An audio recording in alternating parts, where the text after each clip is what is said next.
പാതിവില തട്ടിപ്പ് കേസുമായി ബന്ധപ്പെട്ട് പ്രതി അനന്തകൃഷ്ണന്റെ ഉടമസ്ഥതയിലുള്ള കടവന്ത്രയിലെ സ്ഥാപനത്തിൽ ഇന്നും പരിശോധന.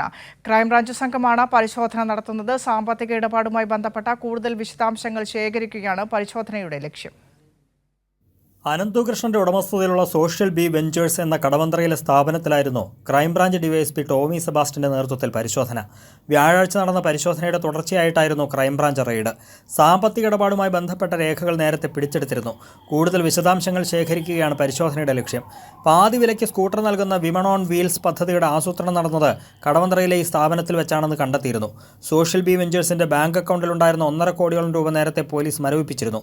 ഇതുൾപ്പെടെ അനന്തുവിന്റെ 21 അക്കൗണ്ടുകളാണ് ഇതിനകം മരവിപ്പിച്ചിരിക്കുന്നത്. അനന്തകൃഷ്ണൻ തുക കൈമാറിയവരുടെ വിശദാംശങ്ങൾ ക്രൈംബ്രാഞ്ച് ശേഖരിച്ചു വരികയാണ്. 500 കോടി രൂപയുടെ ഇടപാടുകൾ നടന്നിട്ടുണ്ടെന്ന് നേരത്തെ സ്ഥിരീകരിച്ചിരുന്നു. ഇതിന്റെ വിശദാംശങ്ങളും ക്രൈംബ്രാഞ്ച് ശേഖരിക്കുന്നുണ്ട്. എറണാകുളം ജില്ലയിൽ 34 എഫ്ഐആറുകളാണ് പോലീസ് രജിസ്റ്റർ ചെയ്തിരിക്കുന്നത്. ഇതിൽ മൂവാറ്റുപുഴ, കോതമംഗലം സ്റ്റേഷനുകളിൽ രജിസ്റ്റർ ചെയ്ത കേസുകളാണ് ആദ്യഘട്ടത്തിൽ ക്രൈംബ്രാഞ്ച് അന്വേഷിക്കുന്നത്. ഓഫീസുകളിലെ പരിശോധനകൾ പൂർത്തിയാക്കിയാൽ ഉടൻ അനന്തകൃഷ്ണനെ കസ്റ്റഡിയിൽ വാങ്ങി ചോദ്യം ചെയ്യാനാണ് ക്രൈംബ്രാഞ്ച് സംഘത്തിന്റെ തീരുമാനം. കൈരളി ന്യൂസ്, കൊച്ചി.